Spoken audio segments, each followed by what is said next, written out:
Buenos días. En primer lugar, expreso mi agradecimiento por la oportunidad de estar aquí.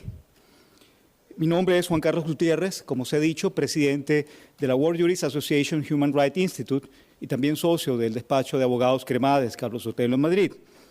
Estoy aquí en representación de Eduardo Cardet, su familia y del movimiento Cristiano Liberación.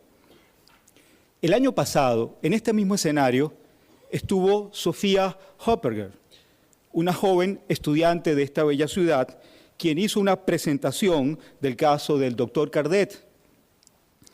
Y posiblemente ella transmitió el caso con mejores palabras de las que yo pueda comentar en la mañana de hoy. Hoy, Eduardo Cardet permanece aún en prisión, bajo detención arbitraria en Cuba, y su esposa e hijos están siendo constantemente intimidados y hostigados por agentes del Estado cubano.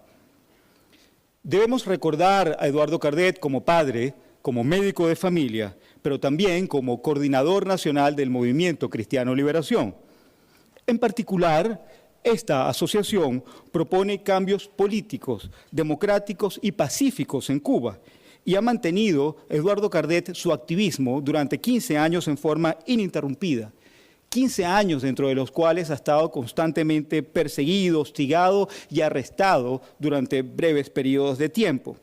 Pero esta situación se ha agravado en los últimos años hasta llegar hasta el año 2016, encontrándose fuera del país cuando su esposa fue arbitrariamente arrestada y luego de ser liberada fue advertida y amenazada que finalmente su esposo Eduardo Cardet al regresar sería encarcelado en forma definitiva.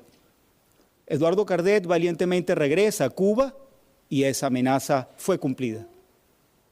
Eduardo Cardet tiene ya 847 días bajo arresto arbitrario, bajo arresto ilegal. Fue arrestado frente a su casa, en presencia de sus vecinos y múltiples personas que estaban allí, por un grupo de hombres sin uniformes, sin identificarse, quienes actuaron violentamente, sin presentar una orden judicial, sin indicar el propósito de su arresto, y luego al ser conducido a la estación policial fue torturado, aislado, no fue escuchado por un juez y fue enviado a prisión en espera de un juicio, donde también fue objeto de una agresión que puso en peligro su vida. Fue acusado de resistencia a la autoridad y precisamente ese cargo demuestra que la detención fue arbitraria, es decir, cuando fueron a buscarle, cuando fueron a detenerle, no había motivo para hacerlo. Y la excusa fue, luego de su detención, decir que actuó violentamente contra los policías. El juicio de este caso se inició en el año 2017. La Fiscalía cubana presenta solo el testimonio de los policías que le arrestan y 3 testigos más que en el contrainterrogatorio se demostró que eran contradictorios y no presenciaron el hecho. Por su parte, los abogados defensores presentaron el grupo de personas que estaban en el momento del arresto, pero solo permitieron 3 testigos. Esos 3 testimonios fueron desechados por el tribunal y pese a la existencia de graves dudas razonables, un juez cubano le condenó a sufrir 3 años de prisión. Se presentó un recurso de apelación con argumentos jurídicos muy sólidos, muy contundentes, y pese a ello, el caso fue denegado y se ha confirmado su sentencia condenatoria. Pese a las características del delito que permite ser enjuiciado o incluso condenado en libertad, se ha insistido en pedir su libertad, su liberación, y esto ha sido negado por el juez. Y el juez ha dicho esta frase: Eduardo Cardet no puede ser reincorporado a la sociedad porque no entiende las graves consecuencias de sus acciones. Sí, se le mantiene en prisión en razón de lo que cree el juez cubano que piensa Eduardo Cardet. Esa es la grave consecuencia en Cuba de una persona que exige su derecho a vivir en democracia. Es la grave consecuencia en Cuba de exigir o de expresar ideas y pensamientos sin ser perseguido o acusado. Es la grave consecuencia en Cuba de ser el coordinador nacional del Movimiento Cristiano Liberación y de reclamar un cubano, un voto. Esto parece absurdo, y lo es, especialmente en el siglo XXI, pero en lugares como Cuba, como Venezuela, como Nicaragua, como Turquía y otros países con regímenes autoritarios, exigir respeto por el cumplimiento de los derechos humanos genera graves consecuencias y la prisión no es lo más grave. Tengo copias de expedientes de presos políticos de esos países y puedo certificar, sin duda alguna, que son exactamente iguales en cuanto a la metodología, desde la primera página hasta la última página. Lo único que cambia son los nombres de los presos políticos y el número de los artículos de los códigos que aplican, pues hasta el nombre de las leyes son similares.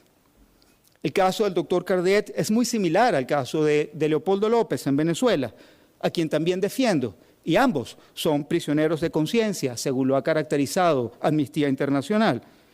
Y ambas detenciones arbitrarias se caracterizan por periodos de aislamiento, restricción de visitas de familiares, de abogados, de sacerdotes y actos de tortura. Y han afectado su salud. El doctor Cardet permanece en la cárcel Cubasí.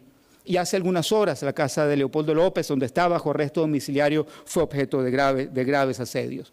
Hay que destacar el trabajo que ha hecho el Grupo de Trabajo de Detenciones Arbitrarias de las Naciones Unidas a petición de UN Watch, que ha certificado la detención arbitraria del doctor Eduardo Cardet, que ha exigido su inmediata liberación, su indemnización como víctima de derechos humanos y la modificación de la ley cubana para adaptarla a los estándares internacionales de derechos humanos. Esta decisión del Grupo de Trabajo de Detenciones Arbitrarias no es una opción, no es una sugerencia. Conforme a los compromisos internacionales, es un deber liberarle. En Cuba tienen que liberarle y tienen que liberarle ya, en este momento.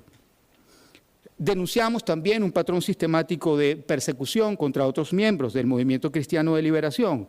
No podemos dejar de mencionar el asesinato de Osvaldo Payá o el incremento de la persecución de Irán Almaguer, quien ha sido amenazado de que lo mismo que le ha pasado al doctor Cardet o peor le puede ocurrir a él. La reciente detención y el allanamiento de su hijo y el allanamiento de la casa de Yadelis Melchor son actos indiscutibles de persecución. Sofía Hopperger hace un año dijo que había una silla vacía aquí, que debería estar aquí en esta silla el doctor Eduardo Cardet. Y eso es cierto, pero esta silla un año luego permanece vacía. Pero no es lo más grave. Lo más grave es que existe una silla vacía en el comedor de una familia. Ya hay una silla vacía en un consultorio médico de familia. Ya hay una silla vacía en el liderazgo opositor cubano. Pero con el esfuerzo de UN Watch, con el esfuerzo de su familia, con el esfuerzo que estamos nosotros haciendo, estoy absolutamente convencido que el doctor Eduardo Cardet el próximo año estará aquí con nosotros. Eso sería fantástico, eso sería maravilloso. Pero, ¿cuántas sillas vacías se han producido a lo largo de 60 años? ¿Y cuántas sillas vacías van a existir en el futuro si nosotros no hacemos nada? Buenos días, muchas gracias.